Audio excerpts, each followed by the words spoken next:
মোস্তফা নকল পা, দগ্ধ শরীরেও ট্রাম্পকে কাঁদাচ্ছেন খামেনি পুত্র, কাঁপছে মোসাদ।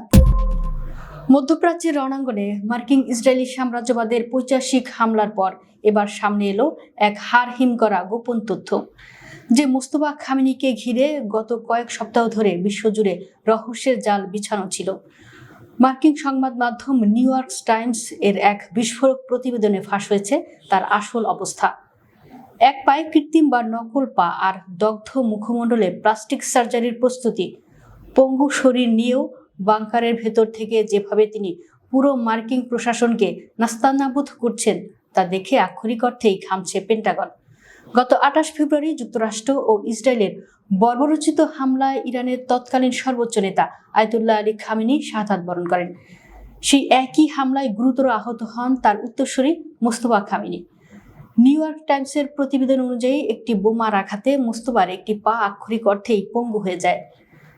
3 বার বড় ধরনের অস্ত্রোপচারের পর এখন তাকে স্থায়ীভাবে কৃত্রিম পা ব্যবহারের প্রস্তুতি নিতে হচ্ছে। শুধু তাই নয়, পৈশাচিক ওই হামলায় মোস্তফার মুখমণ্ডল ও ঠোঁট ও গুরুতর দগ্ধ হয়েছে।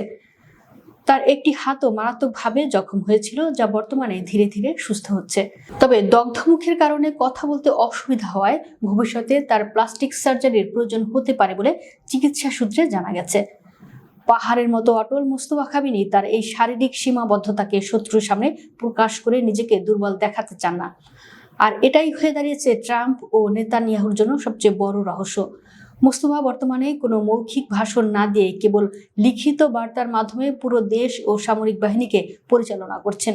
আমেরিকা ভেবেছিল তারা ইরানের নেতৃত্বকে পঙ্গু করে দিয়েছে, কিন্তু সমর বিশ্লেষকরা বলছেন মোস্তফার এই মৌনতা ও আড়ালে থাকাই ট্রাম্প প্রশাসনকে এক গোলক ধাঁধায় ফেলে দিয়েছে। তারা বুঝতে পারছে না যে নেতার কথা বলতে কষ্ট হয়, তার এক একটি লিখিত নির্দেশ কিভাবে মধ্যপ্রাচ্যে মার্কিন ঘাঁটিগুলোকে একের পর এক ছাই করে দিচ্ছে।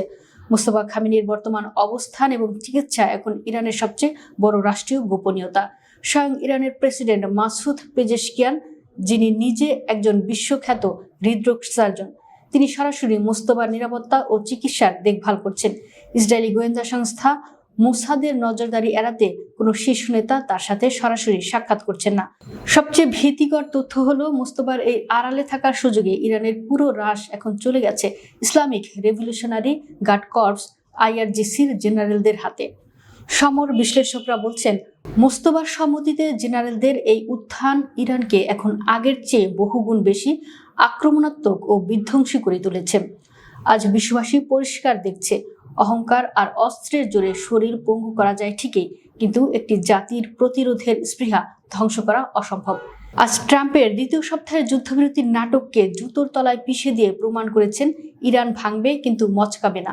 বাংকারের ভেতর থেকে আসা মোস্তফার এক একটি লিখিত চিরকুট আজ মার্কিন সাম্রাজ্যবাদের কফিনে এক একটি বিষাক্ত পেরেক হয়ে বিঁধছে।